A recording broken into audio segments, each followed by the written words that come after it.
ವಿದ್ಯುತ್ ಶಕ್ತಿ ಹೋದ್ರೆ ಏನು 340 ಮೆಗಾವ್ಯಾಟ್ ಉತ್ಪಾದನೆ ಮಾಡುವಂತ ಒಂದು ತೀರ್ಮಾನವನ್ನು ನಾವು ತೆಗೆದುಕೊಂಡು ಬಹುಶಃ ಎಲ್ಲ ವಿಶ್ವದ ಅನೇಕ ಇಂಡಸ್ಟ್ರಿಯಲಿಸ್ಟು ನಮ್ಮ ರಾಜ್ಯದಲ್ಲಿ ಉತ್ತಮವಾಗಿ ಇಲ್ಲಿ ವಿದ್ಯುತ್ ಶಕ್ತಿ ಸಿಗ್ತದೆ, ನಾವಿಲ್ಲಿ ಬಂಡವಾಳವನ್ನು ಹೂಡಬಹುದು, ಇಲ್ಲಿ ವ್ಯವಹಾರವನ್ನು ಮಾಡಬಹುದು ಅಂತ ಹೇಳಿ ನಂಬಿ ಇವತ್ತು ಬಂದು ಎಲ್ಲ ಕೂಡ ಇಲ್ಲಿ ಬಂಡವಾಳ ಹಾಕ್ಲಿಕ್ಕೆ ಇವತ್ತು ಎಲ್ಲ ಮುಂದೆ ಬರ್ತಾ ಇದ್ದಾರೆ.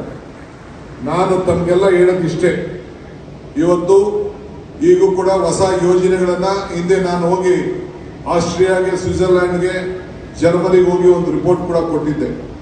ಇವತ್ತು ಪಂಪ್ ಸ್ಟೋರೇಜ್ ಏನಿತ್ತು, ಪಂಪ್ ಸ್ಟೋರೇಜ್ ಪವರ್, ಅದಕ್ಕೆ ಹೊಸದಾಗಿ ಇವತ್ತು ನಾವು ಪ್ರಾರಂಭವನ್ನ ಮಾಡ್ತಾ ಇದ್ದೇವೆ. ಈಗಾಗಲೇ ನಾವು ಅಲ್ಲಿ ಸೌದತ್ತಿ ತಾವು ಮತ್ತು ಹೊರಾಯಲ್ಲೂ ಕೂಡ ಮಾಡಬೇಕು ಅಂತೇಳಿ ಈಗಾಗಲೇ ನಮ್ಮ ಜಾರ್ಜ್ ಅವರು ಮುಖ್ಯಮಂತ್ರಿಗಳು ತೀರ್ಮಾನವನ್ನು ತೆಗೆದುಕೊಂಡು ಉಳಿಸ್ಕೊಳ್ಳಿಕ್ಕೆ ಇವತ್ತು ಪ್ರಯತ್ನವನ್ನು ಮಾಡ್ತಾ ಇದ್ದಾರೆ. ಇವತ್ತು ನಾವು ಏನು ಸೋಲಾರ್ ವಿಚಾರದಲ್ಲಿ ಪ್ರತಿಯೊಂದು ತಾಲೂಕಿನಲ್ಲೂ ಕೂಡ 20 ರಿಂದ 50 ಮೆಗಾವ್ಯಾಟ್ ಮಾಡಬೇಕು ಅಂತ ಹೇಳಿ ತೀರ್ಮಾನ ನಾವು ಮಾಡಿದ್ವು. ಟ್ರಾನ್ಸ್ಮಿಷನ್ ಲಾಸ್ಗೋಸ್ಕರ ರೈತರಿಗೆ ಹಗಲಲ್ಲೇ ವಿದ್ಯುತ್ ಶಕ್ತಿ ಕೊಡಬೇಕು.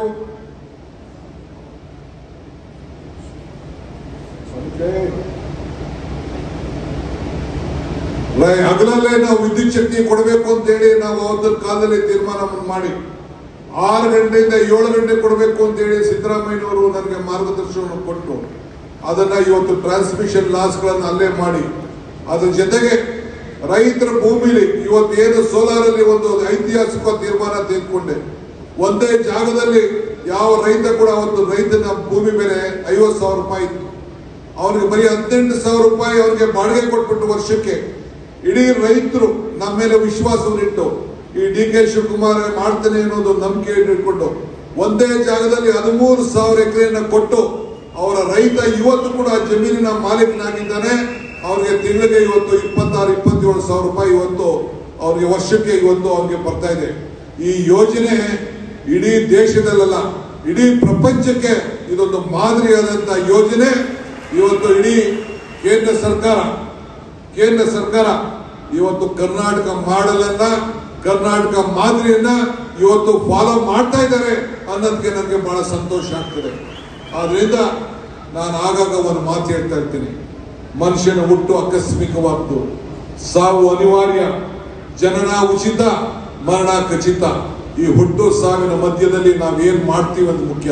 ಹಂಗೆ ನಾನು ಇಲಾಖೆಯ ಮಂತ್ರಿಯಾಗಿ ಜವಾಬ್ದಾರಿ ಆದ್ಮೇಲೆ ನನ್ನ ಬದುಕಿನಲ್ಲಿ ಇದೊಂದು ಸಾಕ್ಷಿ ಗುಡ್ಡೆಯನ್ನ ಬಿಟ್ಟು ಹೋಗಿದ್ದೇನೆ ಅನ್ನೋದು ಆತ್ಮಸಾಕ್ಷಿ ಇದೆ.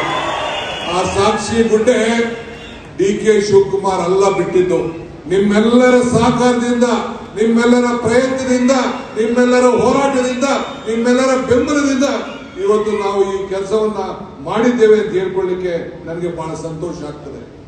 35,000 ಜನ, ನಮ್ಮ 35 ಲಕ್ಷ IP ಸೆಟ್ಗಳಿದೆ, 2 ಲಕ್ಷ ಗ್ರಾಹಕರುಗಳಿದ್ದಾರೆ. ಇವತ್ತು ಆ ಗ್ರಾಹಕರ ಬದುಕನ್ನ ಇವತ್ತು ನಿಮ್ಮ ಮೇಲೆ ವಿಶ್ವಾಸ ನನಗೆ ಗೊತ್ತಿದೆ.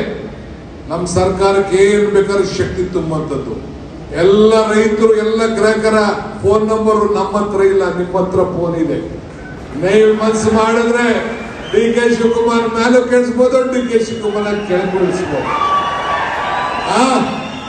ಅದ್ರ ಮೇಲೆ ನಮಗೆ ವಿಶ್ವಾಸ ಇದೆ. ಅಷ್ಟು ವಿಶ್ವಾಸವನ್ನ, ರೈತರ ಬದುಕನ್ನ ಪ್ರತಿಯೊಬ್ರು ಕೂಡ ಯಾವ ಚೀಫ್ ಇಂಜಿನಿಯರ್ಗೂ ಫೋನ್ ಮಾಡೋದಿಲ್ಲ, ಯಾವ ಎಕ್ಸಿಕ್ಯೂಟಿವ್ ಮಾಡೋದಿಲ್ಲ, ಪವರ್ ಮ್ಯಾನ್ ಎಲ್ಲಿದ್ದಾರೆ, ಲೈನ್ ಮೇಲೆ ಎಲ್ಲಿದ್ದಾರೆ ಅಂತ ಫೋನ್ ಮಾಡಿ ಮಾಡ್ತಾರೆ. ಸೊ ಹಂಗೆ ನಿಮ್ಗೂ ಕೂಡ ಉಪಕಾರ ಸ್ಮರಣೆ ಇರಬೇಕು, ಉಪಕಾರ ಸ್ಮರಣೆ ಇರ್ಬೇಕು. ನೀವು ಸುಮ್ಮನೆ ಈ ಜ್ಯೋತಿ ಬೆಳೆಸೋದಲ್ಲ, ಇಲ್ಲಿ ಜೈಕರ DK ಅನ್ನೋದಲ್ಲ. ಹಿಂಗೆ ಮೇಲ್ಗಡೆ DKನ ಈ ಸರ್ಕಾರನ ಮತ್ತೆ ತಂದು ಕೊಂಡ್ರಿಸ್ಬೇಕು. ಆ ಜವಾಬ್ದಾರಿ ಕೂಡ ಇವತ್ತು ನಿಮ್ದು. ಅದಕ್ಕೆ ನಾವು ತಿಳಿಸ್ಕೊಳ್ಳಿ. ಇಷ್ಟು ಹೇಳಿ ಇವತ್ತು ನಾವೆಲ್ಲ ನಮ್ಮ ದೇಶದ ಜನರನ್ನ ಕಾಪಾಡುವಂತ ಕೆಲಸದಲ್ಲಿ ನಾವೆಲ್ಲ ಹೊರಟಿದ್ದೇವೆ.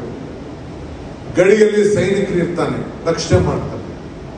ನಮ್ಮ ಶಾಲೆಯಲ್ಲಿ ಶಿಕ್ಷಕ ಇರ್ತಾನೆ, ಕಾರ್ಖಾನೆಯಲ್ಲಿ ನಮ್ಮ ಕಾರ್ಮಿಕ ಇರ್ತಾನೆ, ಹೊಲದಲ್ಲಿ ಕೃಷಿಕ ಇರ್ತಾನೆ, ಮನೆಯಲ್ಲಿ ನಮ್ಮ ತಾಯಿ ಇರ್ತಾರೆ. ಆದ್ರೆ ಏನೇ ಇದ್ರು ನೀವು ಕೈಯ ಹಸ್ತಕ್ಕೆ ಒಂದು ಹೆಬ್ಬೆಲ್ಟ್ ಇದ್ದಂಗೆ.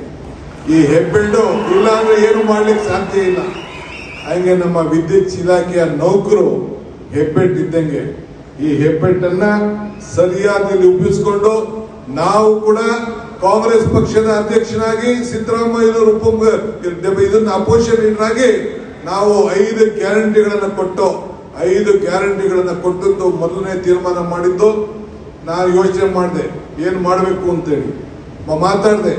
ಆಮೇಲೆ ನಿಮ್ಮನ್ನ ಹತ್ರ ಮತ್ತೆ ಕೆಲಸ ಮಾಡ್ತಿದ್ದ ಕೆಲವರು ಅಧಿಕಾರಿಗಳ ಹತ್ರ ಚರ್ಚೆ ಮಾಡಿದೆ ಎಷ್ಟು ಯೂನಿಟ್ ತೀರ್ಮಾನ ಮಾಡಬೇಕು ಅಂತ. ಫಸ್ಟ್ ಮನೆ ಬೆಳಗಬೇಕು ಅಂತ ಹೇಳಿ ಗೃಹ ಜ್ಯೋತಿಯನ್ನ ಕೊಟ್ಟು 200 ಯೂನಿಟ್ ಕೊಟ್ಟಂತದ್ದು ಇಡೀ ದೇಶದಲ್ಲಿ ಯಾವ ರಾಜ್ಯದಲ್ಲೂ ಇಲ್ಲ ಅಂತ ತೀರ್ಮಾನವನ್ನ ಇವತ್ತು 1,60,00,000 ಕುಟುಂಬಗಳಿಗೆ ಉಚಿತವಾಗಿ ಮನೆ ಬಾಗಿಲಿಗೆ ವಿದ್ಯುತ್ ಶಕ್ತಿ ಕೊಡ್ತಾ ಇದೀವಿ ಅಂತಂದ್ರೆ ಅದು ನಿಮ್ಮ ಸಹಕಾರದಿಂದ, ನಿಮ್ಮ ಆಶೀರ್ವಾದದಿಂದ ನಿಮ್ಮ ಸರ್ಕಾರ ಇವತ್ತು ತೀರ್ಮಾನವನ್ನು ಮಾಡಿದೆ ಅನ್ನೋದನ್ನ ಯಾರು ಕೂಡ ನೀವು ಮರೀಲಿಕ್ಕೆ ಸಾಧ್ಯ ಇಲ್ಲ. ಹಿಂಗೆ ಬಹಳ ವಿಚಾರ ಇದೆ. ಹಿಂಗೆ ನಾನು ಭಾಷಣ ಮಾಡ್ಕೊಂಡು ರಾಜಕೀಯ ಭಾಷಣ ಮಾಡ್ದಂಗಾಯ್ತದೆ. ಜಾಸ್ತಿ ಬೇಡ.